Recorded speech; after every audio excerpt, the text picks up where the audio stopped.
adolescencia. A la par de esto, tiene uno de los mayores índices de embarazo adolescente y el aborto sigue siendo penalizado. Estos temas forman parte del debate del movimiento feminista venezolano y hoy en Desafío Constituyente vamos a estar profundizando más al respecto. Para ello invitamos a Yoconda Mota, productora audiovisual, militante de la Red Nacional La Araña Feminista y además militante también por los derechos humanos de las personas con discapacidad. Bienvenida, Yoconda. Hola, Kate, muchas gracias por la invitación. ¿Cómo estás? Muy bien, excelente. Me alegro. Yoconda, vamos a comenzar con una pregunta que para nosotros y nosotras es sustancial. ¿Movimiento feminista o movimiento de mujeres?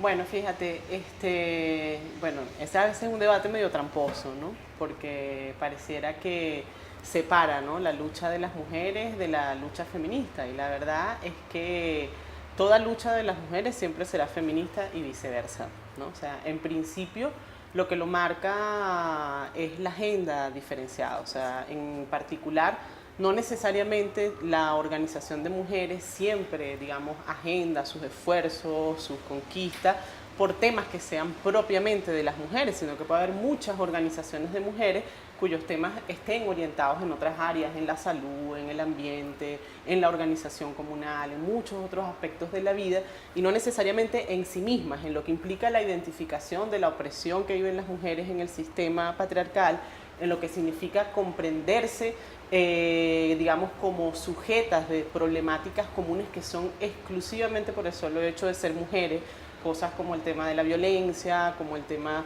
del acceso a la seguridad sexual, a la seguridad reproductiva, todo lo que tiene que ver con aspectos exclusivos de la vida de las mujeres, que sí forman parte de manera, digamos, identitaria y de manera exclusiva de la lucha feminista, ¿no? Que es una lucha de liberación por la superación de las condiciones de opresión que viven las mujeres por el hecho de ser mujeres. Ahora bien, toda organización de mujeres es subversiva en sí misma. Todo proceso que implique que la mujer salga del ámbito privado, que salga del hecho exclusivamente de ser ama de casa y que se colectivice para impulsar acciones, ya supone una acción feminista en sí misma, concientizada o no por el sujeto de la acción, que en este caso son las propias mujeres.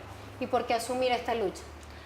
Bueno, fíjate, vivimos en una sociedad, no solo la venezolana, en una sociedad global que sigue estando signada por condiciones de desigualdad muy profundas. Es un sistema cultural que se conoce como el patriarcado, ¿no?, que hoy en día, además, cuando digo hoy en día me refiero hace un par de siglos al presente, ¿no?, ha hecho una alianza muy profunda con el sistema capitalista y que, digamos, significa aún, digamos, considerar socioculturalmente en todas las dimensiones de la vida humana a la mujer como un ser humano en condición de inferioridad frente al otro, que es el varón.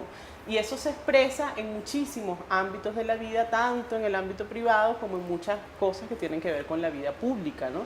Entonces, ¿por qué digamos, sigue siendo una agenda necesaria? Porque difícilmente podemos conquistar escenarios de igualdad, escenarios de justicia, escenarios de alguna manera de sociedades más igualitarias, si no vemos las condiciones de opresión aún presentes en la forma más primaria de la vida humana, que es la relación que existe entre los seres humanos de diversa sexualidad, ¿no? ¿Y cuáles han sido, en el caso de Venezuela, las principales luchas o las principales conquistas dentro de la lucha del movimiento feminista? Bueno, en Venezuela, al igual que en el mundo, porque, digamos, son conquistas que no son exclusivamente propias nuestras, sino que han respondido a procesos, digamos, de lucha históricos en diversas partes del mundo, se han logrado conquistas significativas, pues, como el tema del acceso a la educación universitaria. Hoy en día tú le preguntas a una muchacha de 20 años, en algún momento pensaría que las muchachas no podían estudiar o no tener acceso a la educación pública, y es inimaginable, pero la verdad es que la posibilidad de que las mujeres estemos allí, de que las mujeres podamos ejercer el sufragio, de que las mujeres podamos ser electas, de que podamos tener cargos de decisión, de que podamos hacer vida pública, han sido conquistas progresivas a lo largo de la historia en el movimiento feminista, que también han ocurrido en Venezuela de forma sistemática, que también han costado vidas, que también han significado importantes esfuerzos organizativos. En el caso específico de la revolución bolivariana, en lo que han sido los últimos años, yo creo que hay unas conquistas también que pueden tener un carácter como identitario, ¿no? O sea, en primer lugar, el hecho de que el comandante Chávez se asumiera como socialista feminista, o sea, que dijera que era imposible la construcción del feminismo, o sea, a su vez no se caminaba por las sendas del feminismo, fue un gran espaldarazo hacia la satanización que ha ocurrido del término feminista, ¿no? O sea, que regularmente se considera que es una lucha que quiere voltear la tortilla, ¿no? O sea, que va contra los varones, que lo que quiere ahora es que las mujeres opriman a los varones, cuando realmente es una lucha que apuesta a la igualdad, que apuesta a superar las formas de opresión aún presentes, o sea, que por el solo hecho de ser mujer hay aspectos de la vida que no puedas desarrollar, y por el otro lado, que a su vez por el solo hecho de ser mujer vivas una cantidad de violencias en los contextos privados y públicos que en buena medida siguen siendo necesarias transformar. Entonces, que Chávez haya tenido la inteligencia política de darle un espaldarazo a las mujeres, al feminismo, es una conquista, es el primer presidente en el mundo que se declara feminista. Eso no significa necesariamente que ni el Estado, ni las políticas públicas, ni lo que luego ha ocurrido en cadena, que sigue habiendo una gran retórica del uso del término del feminismo y el feminismo socialista y la revolución con rostro de mujer, no significa necesariamente que ese fue un mandato que ya, pero que sí marcó un hito muy simbólico desde el punto de vista político, desde el punto de vista cultural y desde el punto de vista de darle un espaldarazo a algo que ya ha ocurrido en nuestro país, que es un fenómeno de organización masiva de las mujeres en todos los contextos sociopolíticos de carácter popular, ¿no? Entonces, ¿cuál es el gran reto? Que esa organización masiva de mujeres también incorpore de manera identitaria, y que no, cuando digo también no significa que no lo haya venido haciendo, pero quizás con unos temas más que con otros, ¿no? Incorpore elementos de la agenda feminista, como la lucha contra la violencia, como la comprensión de determinadas problemáticas que solo nos afectan a las mujeres, como la violencia obstétrica, que en nuestro país está, digamos, generando unos altísimos niveles de mortalidad materna, etcétera, etcétera, ¿no? ¿Qué otros aspectos se pueden decir que han sido particulares en la Revolución Bolivariana? Algunas conquistas legislativas, como por ejemplo la Ley Orgánica por el Derecho de las Mujeres a una Vida Libre de Violencia, es una ley muy emblemática que tipifica 19 formas de violencia, que luego en el año 2014 agrega el femicidio y la inducción al suicidio como una forma de delito. Algunas conquistas que tienen que ver con el proceso, como te digo, participativo de las mujeres de ocupar espacio. Sin embargo, la gran debilidad, y por eso la agenda feminista sigue teniendo mucho peso, es que las conquistas legislativas pueden estar allí, pero no necesariamente eso supone que por un lado signifique que la ley se lleve a cabo.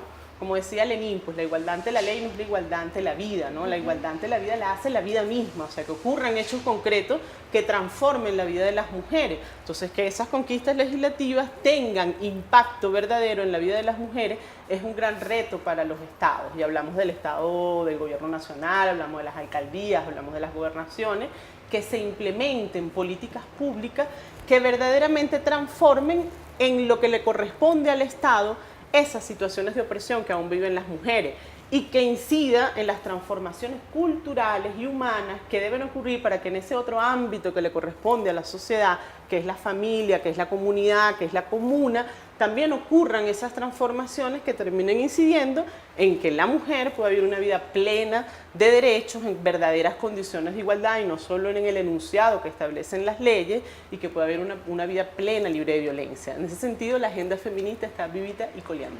Es decir, se requiere no solamente un marco legal, ¿sí?, sino unas acciones concretas, estructurales, dentro de políticas específicas, políticas públicas específicas, para que la ley pueda tener de verdad la competencia y la ejecución que, digamos, establece, ¿sí?, en cada uno de sus articulados. Sí, hay conquistas legislativas alcanzadas. En el ámbito de la violencia yo creo que es una. Hay conquistas legislativas no logradas, que podemos conversar más adelante, que tienen que ver con retos específicos en el ámbito legislativo y que en esta coyuntura del país y en las que vienen seguirán siendo parte de la agenda feminista impulsar esas transformaciones legislativas. Pero con lo que te hago énfasis es que por qué sigue siendo imperante la acción feminista, porque hay conquistas imprescindibles que deben traducirse en la verdadera vida cotidiana de las mujeres que todavía no han ocurrido por razones socioculturales o porque la ley no se traduce en prácticas concretas del Estado, que son las políticas públicas, es recursos, es programa, es inversión financiera concreta que se traduce en acciones que transforman realidades, ¿verdad? Y transforman realidades de una manera u otra. Hay formas de Estado que transforman las realidades exclusivamente de arriba hacia abajo. Hay formas de Estado, como el Estado socialista que queremos construir, que transforman las realidades de la mano con el pueblo, conjuntamente con el pueblo. En la vida de las mujeres también puede ocurrir lo mismo, transformar esas realidades, pero ¿qué no hay? Hay un déficit, hay algunas políticas públicas que están teniendo retroceso y hay algunas que han desaparecido y hay algunas que no se han implementado. ¿En qué cosas? En materias que tienen que ver con los derechos humanos de las mujeres, en esos aspectos concretos de la educación, del ámbito laboral, de pero muy especialmente en el tema de la salud y muy especialmente en el tema de la salud reproductiva y en el tema de la sexualidad, para no ahondar. Y si tuviéramos, por ejemplo, Yoconda, que nombrar al menos 5 puntos de esa agenda, ¿sí? Digamos, darle un título, un nombre, ¿cuáles serían esos 5 puntos? Bueno, un punto es el reconocimiento jurídico de los derechos sexuales y los derechos reproductivos, que implica que exista protección jurídica por parte del Estado, asumiéndose como un Estado laico, para la decisión de las mujeres en la autonomía de su cuerpo, ¿no? O sea, es decir, cuántos hijos quiere tener, cuántos hijos no quiere tener y la decisión libre a interrumpir un embarazo cuando esto sea requerido. Un tema entonces es la interrupción, otro tema es el acceso a los anticonceptivos, ¿verdad? De manera gratuita, de manera universal, el acceso a servicios de salud sexual y salud reproductiva sin ser víctimas de violencia obstétrica, sin ser víctimas de violencia en esos procesos de atención y que sean servicios verdaderamente de calidad, territorializados, porque las mujeres estamos en todo el territorio, no estamos en Caracas nada más, ¿no? O sea, hay mujeres en todo el territorio nacional. Aspectos concretos como la educación sexual, que es casi que increíble que todavía tengamos una mirada decimonónica de la educación sexual, o sea que nuestro país no esté transversalizado en nuestro currículo educativo, no solamente el componente de perspectiva de género y de equidad e igualdad de género, sino de una sexualidad, o sea, de todo lo que tiene que ver con la sexualidad en el proceso de desarrollo humano, ¿no? Y que asociado al goce, asociado al disfrute, asociado a la prevención, asociado a las ITS, que son las infecciones de transmisión sexual, asociado a la prevención del VIH.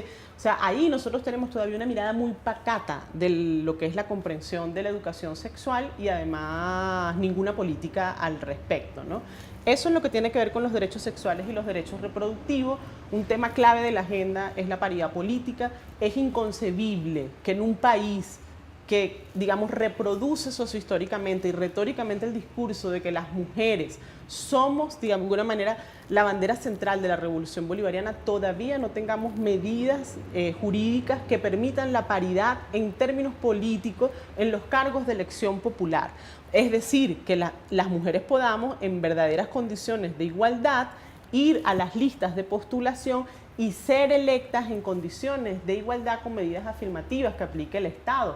¿Eso qué significa? Que sí, somos la mayoría en el Consejo Comunal, somos la mayoría en el partido, en la multiplicidad de instancias organizativas políticas de base, en la multiplicidad de instancias organizativas sectoriales de todos los sectores que se te ocurra nombrar, pero no somos ni siquiera el 10% de las alcaldesas, no somos el 10% de las gobernadoras, no somos el 10% de las diputadas. Entonces, ¿eso en qué se traduce? En mucha retórica. O sea, no estamos en la construcción concreta de los cargos de representación. Entonces, el asunto de la paridad política y la alternancia es un segundo tema clave. Otro tema clave es los cuidados. O sea, comenzar a comprender como una política de Estado, que eso va mucho, bueno, es un tema muy largo, pero va el tema de comprender que la sociedad patriarcal establece que la crianza y el cuidado, todos los seres humanos necesitamos ser criados, necesitamos ser cuidados, necesitamos ser protegidos en momentos especiales de la vida, cuando somos niños, niñas y adolescentes, cuando somos adultos mayores, muy especialmente si tenemos alguna discapacidad, alguna enfermedad congénita, alguna enfermedad hereditaria, ¿verdad? ¿Y quiénes establecen, digamos, cómo se establece socioculturalmente quién cuida? Cuida a la mujer, pero la mujer cuida, la mujer milita, la mujer trabaja de manera remunerada y la mujer, además de todo eso, barre y pasa coleto. En ese sentido, para poder transformar eso culturalmente, el Estado tiene que desarrollar políticas concretas que tengan que ver con la economía del cuidado. que inciden en transformaciones culturales, pero que también inciden en comenzar a descargar un poco estos elevados niveles de responsabilidad que tiene la mujer en el ámbito de la vida reproductiva y la vida no reproductiva. Por ahí van 3, ¿no? Bueno, no sé si me voy. Sí, claro que lo vamos a continuar. Entonces, en el primer corte, que es este, Yoconda, vamos a dejar estos primeros 3 puntos y para el segundo corte de Desafío Constituyente vamos a continuar con el resto de la información, que además has adelantado muchísimo de los temas que queremos hablar hoy, pero bueno, ya veremos en un momento con Desafío Constituyente. Yoconda Mota, militante de la red La Araña